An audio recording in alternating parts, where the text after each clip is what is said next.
오늘은 왕자와 거지, 세상 속의 그리스도인이란 제목으로 마가복음 12장 23절에서 27절까지의 말씀을 함께 생각해 보겠습니다.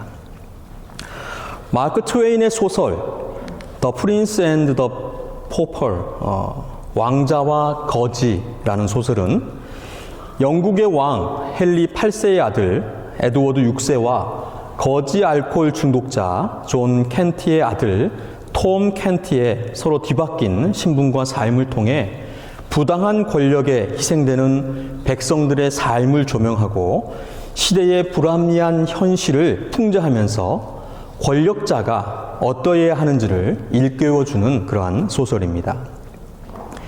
에드워드 왕자와 거지 톰은 같은 해 같은 날에 태어났습니다. 톰은 아버지의 강요로 동양 생활을 했지만 앤드류 신부에게 글을 배우면서 책에 있는 왕자를 동경합니다. 그러던 어느 날 왕이 살고 있는 궁전에 오게 되었고 궁전 문지기에게 맡고 있는 톰을 에드워드 왕자가 보고서 자기 방으로 데리고 가 좋은 음식을 먹으며 톰이 살고 있는 톰의 삶에 대한 이야기를 듣게 됩니다.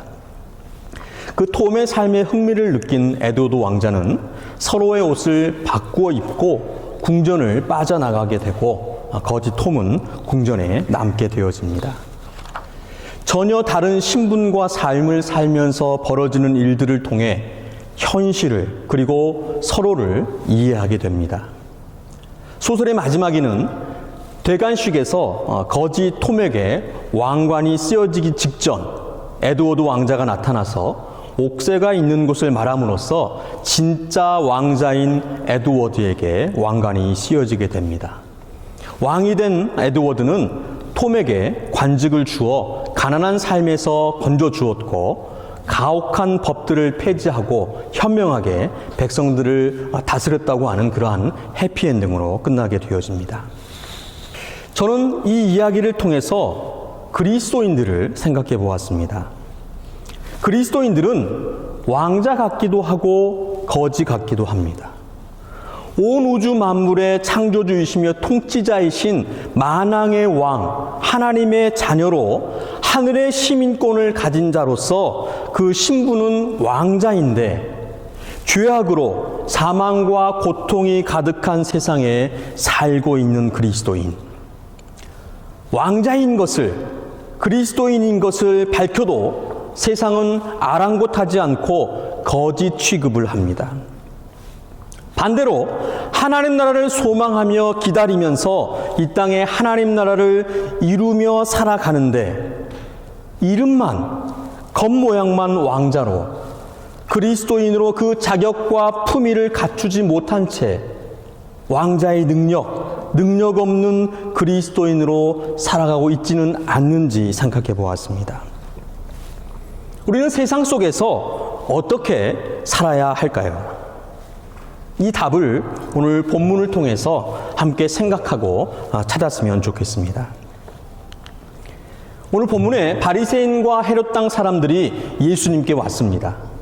지난주에 살펴보았던 예수님의 그 비유와 가르침에 자책하고 분노해서 예수님을 잡고자 했지만 사람들을 두려워해서 잡지 못하고 물러갔던 그 대제사장들과 서기관들과 장로들이 이 바리새인과 헤롯 땅 사람을 예수님께 보냈습니다. 예수의 말씀을 책잡으려고 보냈습니다.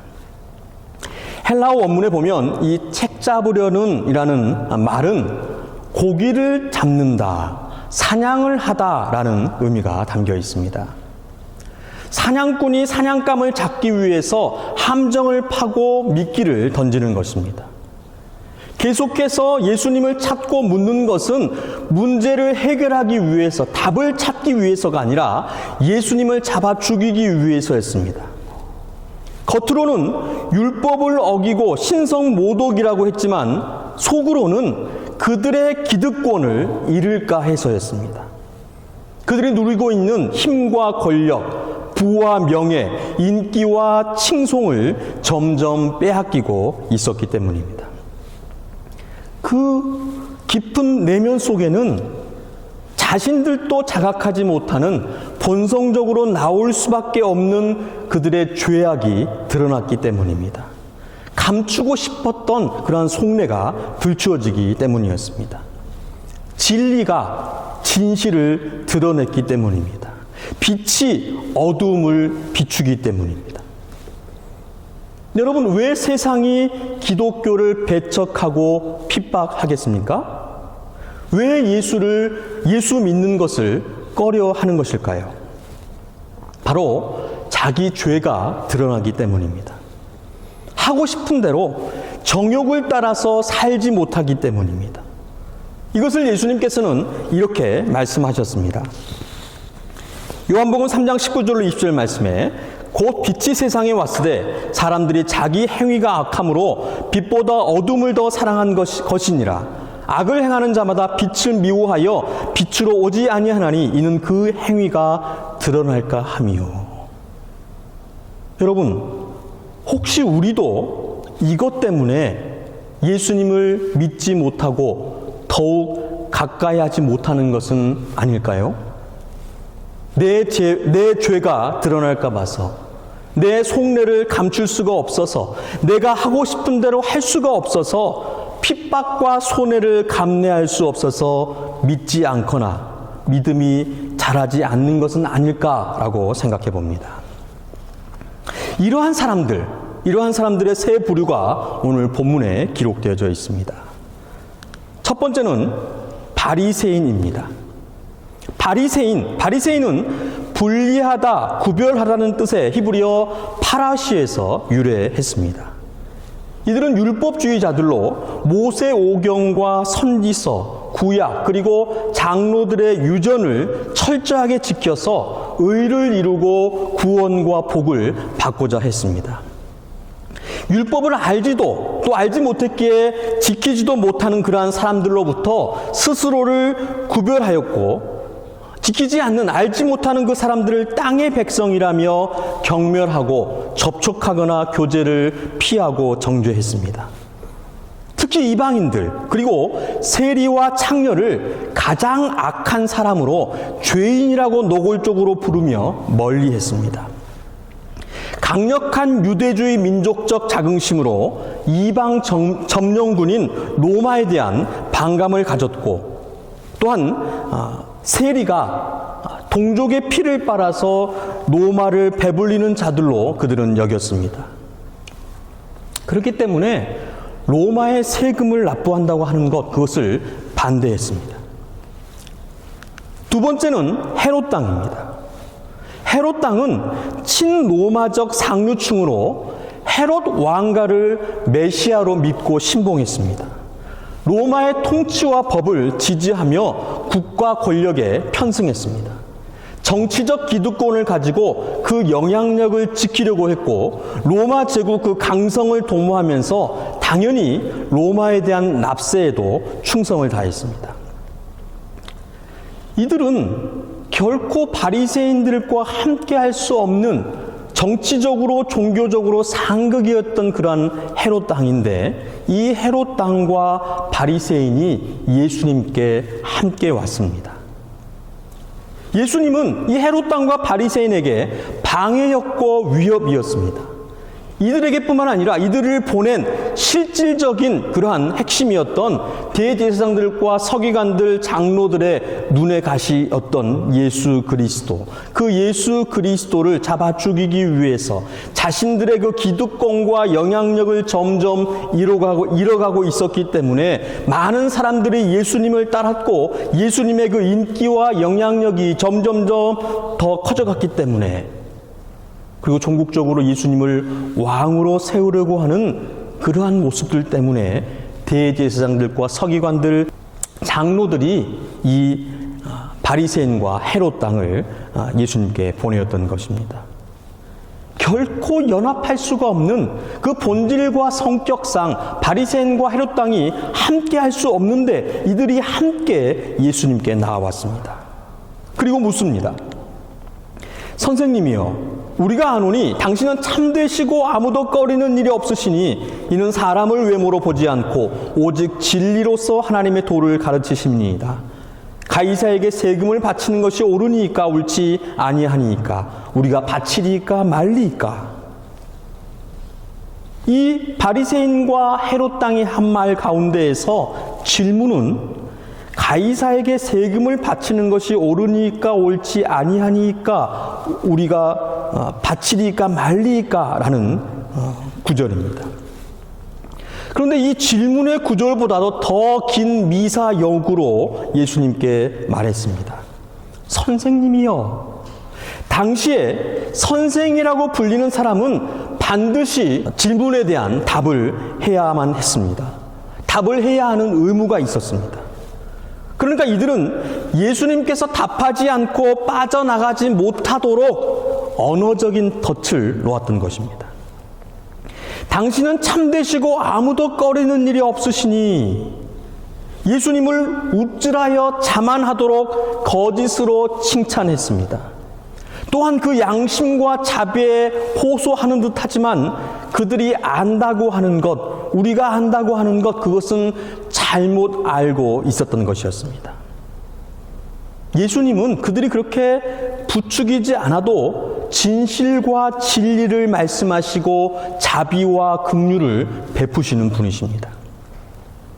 사람을 외모로 보지 않고 오직 진리로서 하나님의 도를 가르치심이니이다. 우리가 바리새인인 것과 헤롯 당인 것을 알고 계실진데 그 선입견을 버리고 진심으로 답하여 주세요. 당신은 분명히 진리인 하나님의 도를 가르치고 계십니다. 저들이 먼저 선입견을 가지고 예수님을 바라보면서 자신들은 그렇게 바라보지 말라고 예수님께 말하는 것입니다.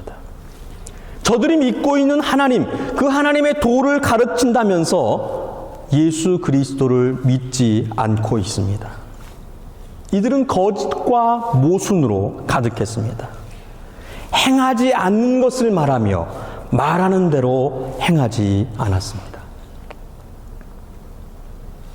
저의 모습, 우리의 모습은 아닌지 한번 깊이 생각해 보아야 할 것입니다.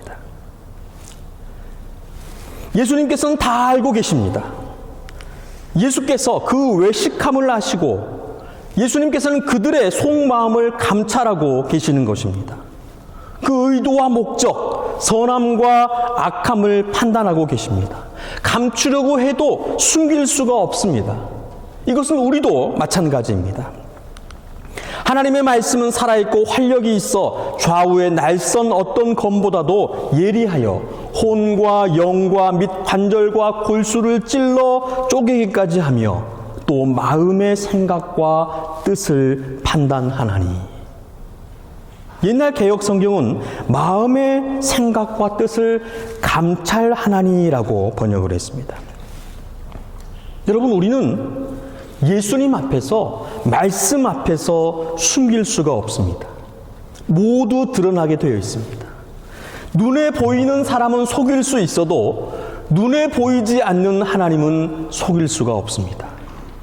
결국 하나님께서 모든 거짓과 불의를 밝히시고 진리와 진실을 드러내시는 것입니다. 예수님께 온 바리새인과 헤롯 당의 그 외식을 아시고 예수님께서는 어찌하여 나를 시험하느냐라고 말씀하셨습니다. 예수님을 잡아 죽이기 위해서, 곤경에 빠뜨리기 위해서 함정을 파고 미끼를 던지는 그 사악한 의도를 예수님께서는 모두 아셨습니다. 하지만 우리 예수님은 긍휼과 자비로 답하고 계십니다. 여기에도 용서의 메시지가 담겨 있는 것입니다. 데나리온 하나를 가져다가 내게 보이라. 데나리온 하나를 가져다가 내게 보이라.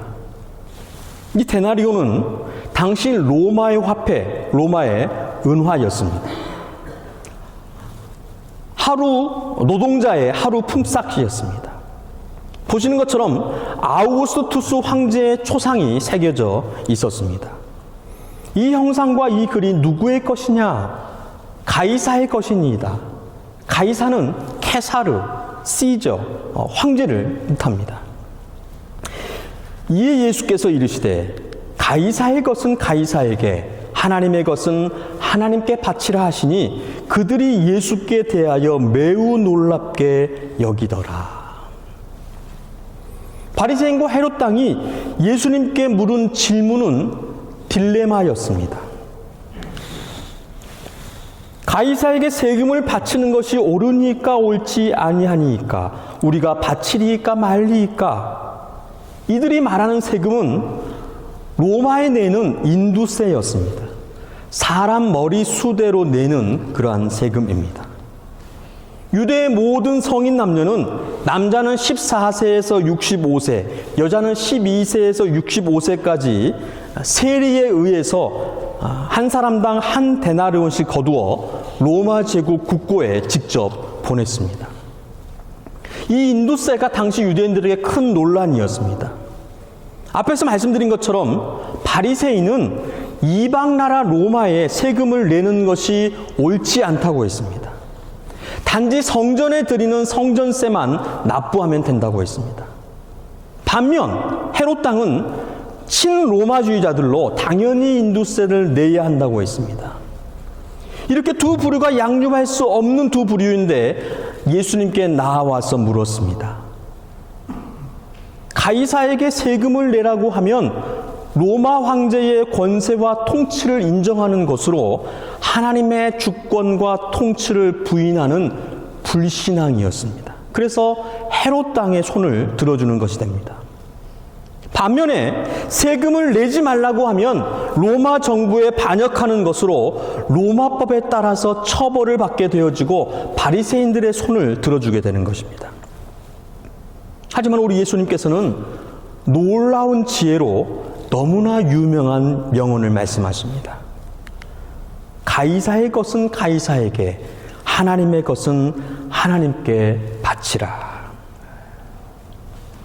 여러분, 이 말씀을 어떻게 들으십니까? 가이사와 하나님을 분리하는 것으로 들으십니까? 땅의 것과 하늘의 것을 구별하는 것으로 들리십니까? 세상과 하나님 나라를 나눈 것으로 들으십니까? 최근 미국과 한국 또 세계 곳곳에서 일어나는 정치적 논쟁과 혼란 속에서 교회와 목사님들이 설교 강단에서 입장과 대안을 밝히고 있습니다. 그런데 이러한 모습에 대해서 어떤 분들은 정교 분리를 외치면서 언짢아 하십니다. 정교 분리의 시작은 미국 헌법이 만들어질 때에 국교, 나라가 정하는 그러한 종교, 나라가 정하는 교회를 부인하는 데에서 생긴 그러한 개념입니다. 이 정교 분리는 자유의 원리로 미국 수정헌법 1조, 의회는 종교를 설립할 수 없고 모든 종교의 자유를 침해하지 않아야 하며 언론, 출판의 자유와 국민이 평화적으로 집회할 권리 및 정부에 대해 청원할 권리를 인정한다. 정치와 종교, 교회와 국가의 분리에서 처음 사용되어져서 이후에 세계적으로 일반화된 개념이 바로 정교 분리입니다. 정교 분리는 종교와 신앙의 자유 원리로 국가가 교회의 자유를 침해할 수 없다는 것입니다. 국가가 교회에 간섭할 수 없다는 말입니다. 그런데 이것을 역으로 교회가 국가와 정치에 관여해서는 안 된다고 잘못 이해하고 사용하는 경향이 있습니다. 가이사의 것은 가이사에게, 하나님의 것은 하나님께 바치라는 그 예수님의 가르침은 분리가 아니라 연합입니다. 세상 나라와 하나님 나라의 의무를 모두 다 하라는 말씀입니다. 세상 나라도 하나님의 그 주권과 통치가 있는 곳이기에 그 세상 나라의 권세를 하나님께서 세우시고 부여하신다는 그러한 말입니다. 다니엘 2장 21절에 그는 때와 계절을 바꾸시며 왕들을 패하시고 왕들을 세우시며 지혜자에게 지혜를 주시고 총명한 자에게 지식을 주시는도다. 그가 바로 여호와 하나님이십니다. 로마서 13장 1절에 각 사람은 위에 있는 권세들에게 복종하라. 권세는 하나님으로부터 나지 않음이 없나니 모든 권세는 다 하나님께서 정하신 바라. 베드로전서 2장 13절로 14절에 인간의 모든 제도를 주를 위하여 순종하되 혹은 위에 있는 왕이나 혹은 그가 악행하는 자를 징벌하고 선행하는 자를 보상하기 위하여 보낸 총독에게 하라고 성경은 말씀합니다. 우리는 하나님 나라와 세상 나라 모두의 의무를 다하고 두 나라 모두에서 열심히 살아야 하는 것입니다. 하나님 나라만을 위하고 세상 나라를 경히 여기고 등한시하는 것이 아니라 헌금만 내고 세금은 안 내는 것이 아니라 하나님을 사랑하고 이와 같이 이웃을 사랑하는 것처럼 하나님 나라를 위하듯 세상 나라를 위해야 한다는 그런 말입니다. 오늘 본문에 세 번째, 세상 나라만을 위하고 세상 나라만 사는 사람들이 나옵니다. 바로 사두개인들입니다. 사두개인들은 다윗을 도운 제사장이었고 솔로몬 왕 때의 유일한 대제사장이었던 사독의 자손들로 예수님 당시에 대제사장의 직분을 독점했던 이스라엘의 종교적, 정치적 상류층이었습니다. 그런데 이들은 바리새인들과 달리 모세 오경만 인정을 했습니다. 성문화되어진 구전으로 전해지는 장로들의 유전을 인정하지 않고 오직 기록되어진 모세 오경만을 인정을 했습니다. 그리고 부활이나 천사, 영생과 영혼은 믿지 않았습니다. 철저히 현실주의, 물질주의자들이었던 이들이 바로 사두개인들입니다. 이들이 예수님께 나와서 물었습니다. 이들도 자신의 그 기득권을 빼앗길까 봐서 예수님을 시험하여 죽이고자 했습니다. 선생님이여, 모세가 우리에게 써주기를 어떤 사람의 형이 자식이 없이 아내를 두고 죽으면 그 동생이 그 아내를 취하여 형을 위하여 상속사를 세울지니라 하였나이다. 칠형제가 있었는데 마지가 아내를 취하였다가 상속자가 없이 죽고 둘째도 그 여자를 취하였다가 상속자가 없이 죽고 셋째도 그렇게 하여 일곱이 다 상속자가 없었고 최후의 여자도 죽었나이다. 일곱 사람이 다 그를 아내로 취하였으니 부활 때 곧 그들이 살아날 때에 그 중에 누구의 아내가 되리이까? 이들이 지금 예수님께 묻고 있는 것은 형사 취수제에 대한 관한 것이었습니다. 형사 취수제는 수혼 혹은 계대 결혼으로 불리기도 하는데 신명기 25장 5절에서 6절에 기록된 말씀으로 율법으로 죽은 사람의 동생이나 가장 가까운 남자 친척이 죽은 형의 아내와 결혼하여서 아이를 낳아 가문의 명맥과 재산을 유지하고 신앙 전통을 계승시키도록 정한 그러한 율법입니다. 대표적인 예가 룻기에 기록되어 있는 룻과 보아스의 결혼입니다. 부활이 없다 하는 이 사두개인들이 부활을 믿지 않으면서 내세와 영생을 믿지 않는 이들이 믿고 살아가는 것은 현세의 삶뿐이었습니다. 살아있는 이 인생만이 전부였던 것입니다. 그들의 주장을 관철시키고 예수님을 혼란에 빠뜨리기 위해서 꾸며낸 이야기, 칠형제의 형사 취수. 첫째 아들이 죽고 맏형의 아내를 7명의 형제가 모두 취하였지만 상속자가 없이 모두 죽고 여자도 죽었다고 하는 말도 안 되는 폐륜과도 같은 이러한 이야기를 꾸며서 예수님께 물었습니다. 그런데 이들이 부활을 믿지 않는데 예수님께 묻는 말이 부활 때, 곧 그들이 살아날 때라고 말하며 묻습니다. 그들 안에 거짓과 모순이 가득함을 분명히 말씀하고 있습니다. 이에 예수님께서는 부활과 영생에 대해서 구체적으로 분명하게 말씀하고 계십니다. 사람이 죽은 자 가운데서 살아날 때에 부활을 분명히 말씀하십니다.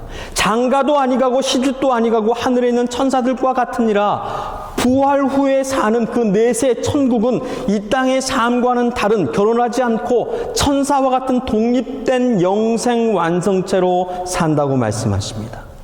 그리고 모세의 책 출애굽기 3장에 하나님이 모세에게 나는 아브라함의 하나님이요 이삭의 하나님이요 야곱의 하나님이로다 라고 하신 말씀, 이 말씀은 당시 모세 때에는 이미 아브라함과 이삭과 야곱이 죽은 지 오래되었지만 하나님께서 그들의 하나님이라고 밝히시는 것은, 현재형으로 말씀하시는 것은 그들이 부활하여 영생의 삶을 살아 하나님과 함께 있다고 하는 것을 말씀하시는 것이었습니다. 그래서 하나님은 죽은 자의 하나님이 아니요 산 자의 하나님이시다 이렇게 가르치셨습니다. 하나님은 죽은 자를 살리시며 또한 영생하게 하십니다. 하나님께는 죽음, 그것은 아무런 의미가 없는 것입니다. 하나님께 죽음은 장애나 걸림이 되지 않습니다. 모두 살리시고 그 산자들과 함께 하시는 하나님이심을 말씀하고 있습니다. 부활과 내세, 영생이 없다고 하는 이 사두개인들에게 분명하게 부활과 천국과 영생이 있다고, 하나님께서는 그 모든 것을 하실 수 있다고 예수님께서 가르치고 계시는 것입니다. 여러분, 우리 그리스도인들에게 부활과 천국, 영생은 우리 믿음의 궁극적인 최종 목표입니다. 우리에게 부활과 천국과 영생이 없다면 우리의 믿음은 헛것입니다. 소망은 허망이 되는 것입니다. 오늘 본문의 이 두 사건은 일관되게 말씀하고 있습니다. 하나님 나라와 세상 나라를 나누어서 한 편만을 위해 살지 말고 두 나라 모두 연합하여 살아야 한다고 말씀합니다. 우리에게 장차 임할 하나님 나라 그 천국을 믿고 소망하면서 현재 우리의 삶의 자리에 그 하나님 나라 천국을 이루며 살아가라고 말씀하는 것입니다. 예수님께서 가르치신 그 천국의 원리와 삶을 이 땅에 실현하며 실천하며 살아가는 그 첫걸음, 그 시작이 무엇일까? 저는 이 말씀에서 찾고 싶습니다. 디모데전서 2장 1절로 2절 말씀인데 한번 다 함께 읽어보도록 하겠습니다. 그러므로 내가 첫째로 권하노니 모든 사람을 위하여 간구와 기도와 도구와 감사를 하되 임금들과 높은 지위에 있는 모든 사람을 위하여 하라. 이는 우리가 모든 경건과 단정함으로 고요하고 평안한 생활을 하려 함이라. 아멘. 기도입니다. 나만을 위해서가 아니라 모든 사람을 위해서, 남을 위해서 기도해야 할 것입니다. 특별히 나라를 위해서, 지도자들을 위해서 기도해야 할 것입니다. 이것이 바로 하나님 나라를 이 땅에 실현하는 그 시작이며 첫 걸음입니다. 그리고 또 저는 이 땅에 하나님 나라의 실현을 위해서 한 사람을 소개하고자 합니다. 바로 디트리 보네퍼 목사님입니다. 보네퍼 목사님은 독일 루터 교회 목사이자 뛰어난 신학자였습니다. 2차 세계대전 때에 나치 히틀러의 만행을 규탄하고 조국 독일을 위해서 미국 유학을 접고 독일로 돌아와서 고백교회를 조직하였습니다. 반나치 운동을 펼쳤습니다. 하지만 1943년 3월 히틀러 암살 계획에 가담했다는 죄목으로 게슈타포에게 체포되어서 4월에 교수형에 처해졌습니다. 보네퍼 목사님의 마지막 유언입니다. 죽음은 끝이 아니라 영원한 삶의 시작이다. 목사님의 묘비에 새겨진 문구는 디트리 보네퍼, 그의 형제들 가운데 서 있는 예수 그리스도의 증인이라고 새겨졌습니다. 보네퍼 목사님은 부활과 영생을 믿으며 이 땅에 하나님 나라를 이루었습니다. 거짓과 선동, 폭력과 학살을 일삼는 극악무도한 나치의 만행에 지옥과도 같은 조국과 사람들을 살리기 위해서 생명을 바쳐서 저항하며 실천했습니다. 불의와 죄악에 맞서 싸웠습니다. 하나님 나라를 어떻게 이 땅에 실현할 것인지에 대해서 함께 생각해 보는 그러한 목사님입니다. 여러분, 불의와 불법을 바로 인식하고 분별하여 그리스도의 마음으로 기도하고 저항의 작은 외침과 몸부림은 이 땅에 선하고 의로운 하나님 나라를 세우는 초석이 될 것입니다. 왕자의 신분으로 거짓처럼 사시겠습니까? 아니면 거짓처럼 살지만 왕자의 정체성을 잃지 않고 품격을 풍기며 천국과 하나님 나라를 이루며 사시겠습니까? 우리는 천국의 시민권을 가진 하늘에 속한 사람들로 이 땅에 하나님 나라를 세우는 세상의 소금과 빛입니다. 우리가 바로 이 땅의 소망이고 구원인 것입니다.